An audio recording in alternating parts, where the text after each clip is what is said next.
어제 아들한테 전화했습니다. 여보세요? 아들. 엄마 바빠요. 딸깍. 끊겼습니다. 통화 시간 30초. 받기는 받았는데 말은 안 하고 싶은 겁니다. 가슴이 아팠습니다. 혹시 여러분도 이런 적 있으십니까?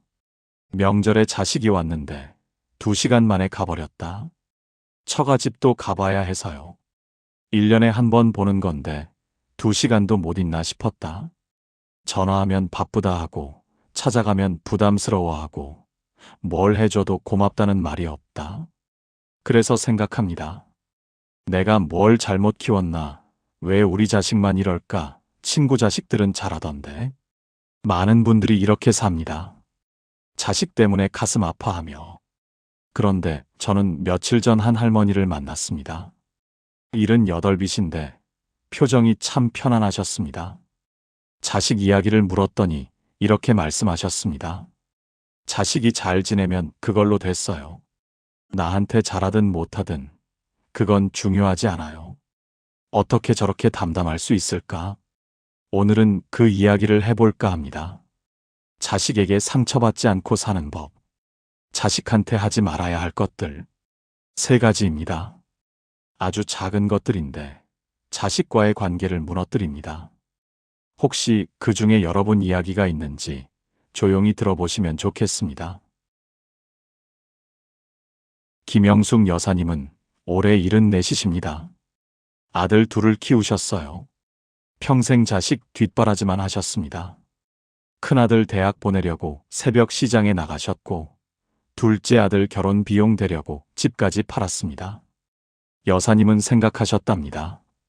이제 내 차례겠지. 자식들이 챙겨줄 거야. 그런데 아니었습니다. 큰아들은 바쁘다고 했고, 둘째 아들은 형편이 안 된다고 했습니다. 명절에만 잠깐 보고 평소엔 연락도 잘 안 했습니다. 여사님은 서운했습니다. 어느 날 큰아들한테 말했습니다. 엄마가 너 키우느라 얼마나 고생했는데 이렇게 안 찾아와도 되니? 아들이 대답했습니다. 엄마, 저도 바빠요. 애들 키우느라 힘들어요. 여사님은 화가 났습니다. 내가 너 키울 땐 더 힘들었어. 그래도 다 해줬잖아. 아들은 아무 말도 안 했습니다. 그날 이후 아들은 더 연락을 안 했습니다. 여사님은 혼자 울었답니다. 내가 뭘 잘못했나? 나이 들면 자식한테 기대가 생깁니다. 평생 키웠으니까요. 밥 먹이고 입히고 가르쳤으니까요. 그래서 생각합니다. 이제 자식이 나를 챙겨줄 거야. 몇 달이 지났습니다. 여사님은 복지관에서 상담을 받았습니다. 상담사가 물었습니다. 자식한테 뭘 바라세요? 여사님이 말했습니다. 자주 오고 자주 전화하고 나를 챙겨줬으면 좋겠어요. 내가 그렇게 키웠는데 이것도 못 해줍니까? 상담사가 조용히 물었습니다. 여사님이 자식을 키운 건 자식이 부탁해서 키운 건가요? 여사님은 할 말이 없었습니다. 상담사가 이어서 말했습니다. 자식은 여사님께 빚진 게 없어요. 부모가 자식을 키우는 건 부모가 선택한 일이에요. 자식이 부모를 챙기는 건 자식의 선택이에요. 기대할 수는 있지만 요구할 수는 없어요. 여사님은 그날 밤 잠을 못 잤답니다. 생각해보니 맞는 것 같았습니다. 자식이 태어나고 싶다고 태어난 게 아니었습니다.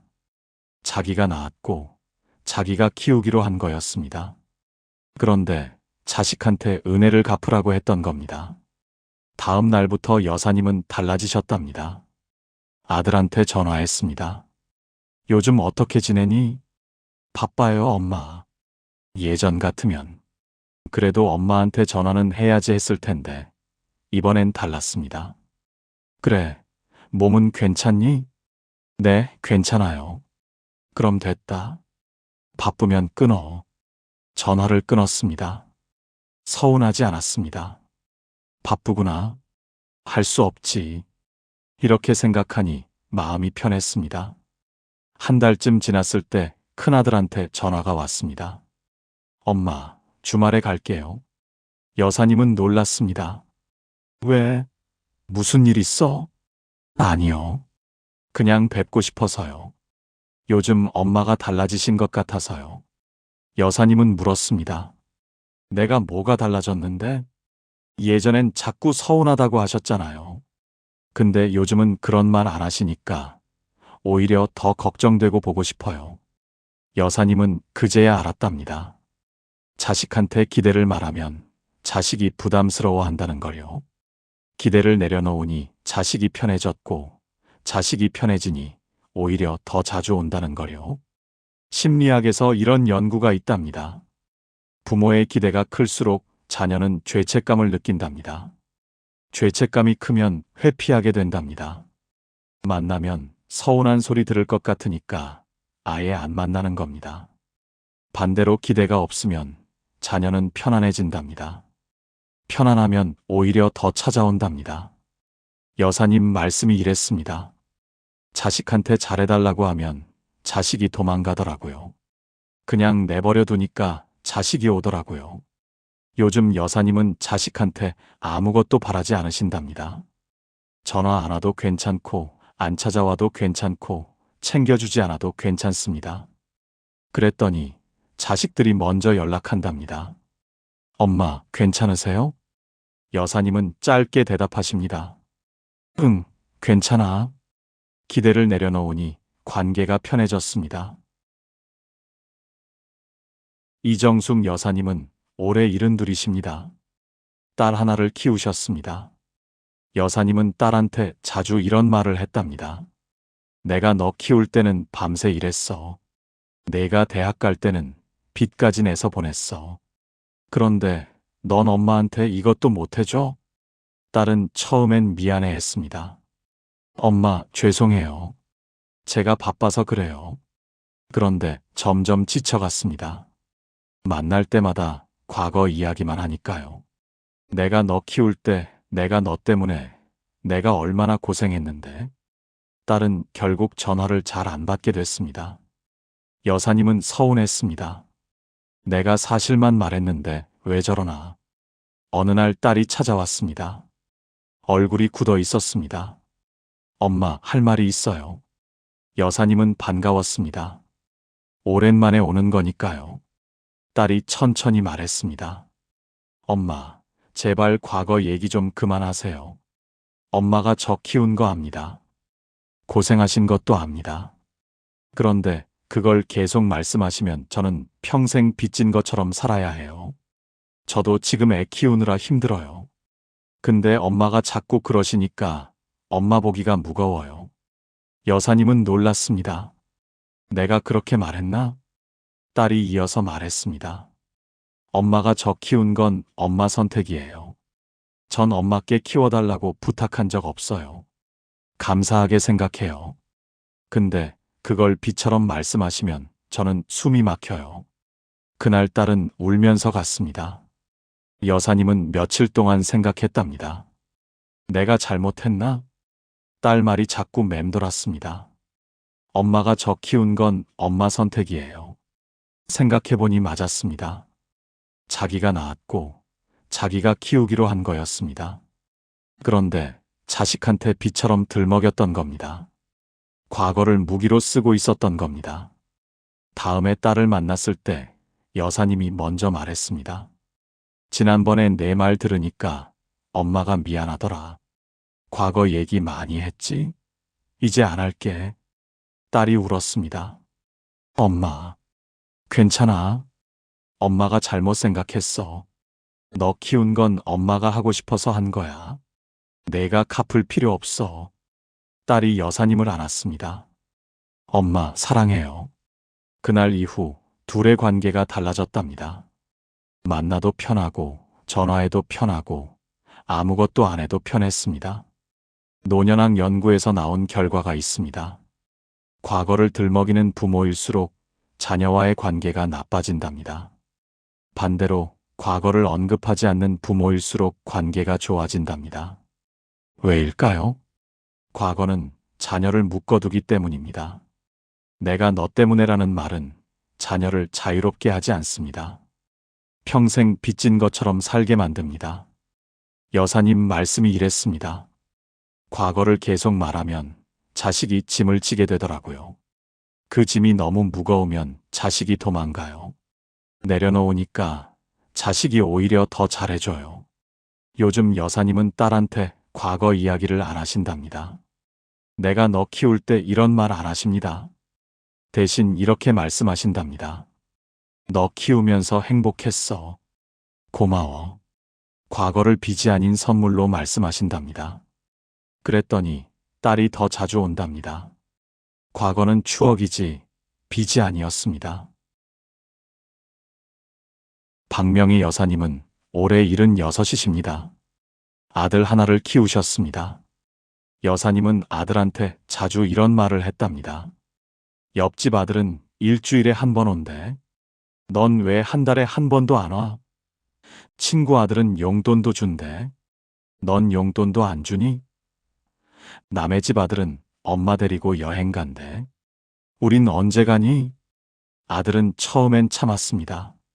그런데 점점 화가 났습니다. 엄마, 전 옆집 아들이 아니에요. 그렇게 부러우시면 옆집 아들 삼으세요. 그러고는 전화를 끊었습니다. 여사님은 서운했습니다. 사실만 말했는데 왜 저렇게 화를 내나. 한 달 뒤 아들이 찾아왔습니다. 표정이 어두웠습니다. 엄마, 솔직히 말씀드릴게요. 전 엄마한테 절대 1등이 될 수 없어요. 항상 누군가와 비교당하니까요. 옆집 아들, 친구 아들, TV 나오는 아들. 엄마 눈엔 전 항상 부족해 보이나 봐요. 여사님은 당황했습니다. 아니야, 그런 뜻이 아니라. 그럼 무슨 뜻이에요? 전 엄마가 인정해 주길 바라는데 엄마는 늘 남과 비교하시잖아요. 그럼 전 어떻게 해야 돼요? 아들은 울먹였습니다. 여사님도 울었습니다. 내가 그렇게 했나? 며칠 동안 여사님은 생각했답니다. 아들 말이 자꾸 떠올랐습니다. 전 엄마한테 절대 1등이 될 수 없어요. 그 말이 가슴을 찔렀습니다. 심리학 연구가 있답니다. 부모에게 비교당한 자녀는 부모와의 거리가 멀어진답니다. 왜일까요? 비교는 자녀를 부족한 사람으로 만들기 때문입니다. 너는 안 돼. 이 메시지가 계속 전달됩니다. 그럼 자녀는 상처받습니다. 여사님은 달라지기로 했습니다. 다음에 아들을 만났을 때 여사님이 먼저 말했습니다. 지난번엔 내 말 듣고 엄마가 많이 반성했어. 비교 많이 했지?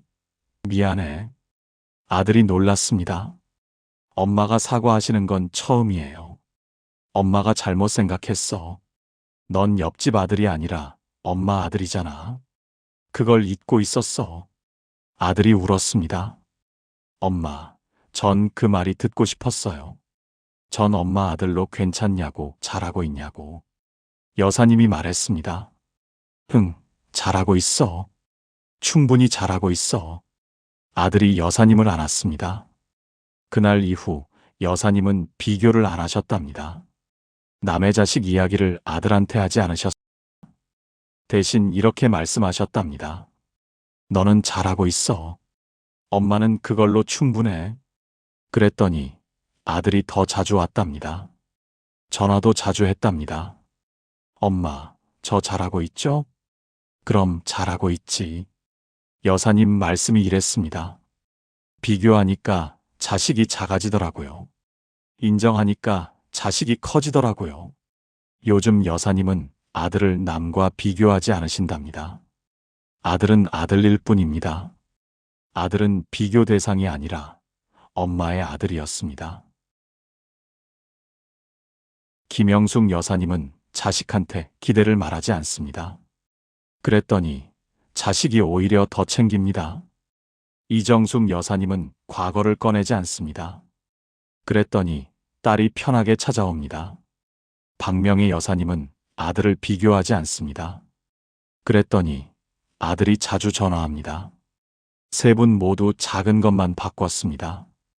기대를 내려놓고, 과거를 내려놓고, 비교를 멈췄습니다. 그게 전부였습니다.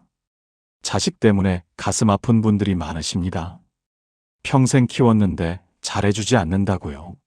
하지만 생각해보면 자식은 부모의 소유가 아닙니다. 자식의 인생이 있고 자식의 선택이 있습니다. 부모가 할 수 있는 건 기다리는 것뿐입니다.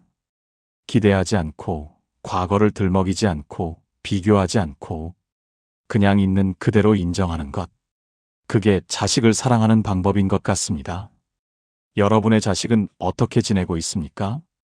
건강하게 살고 있다면 그걸로 충분합니다.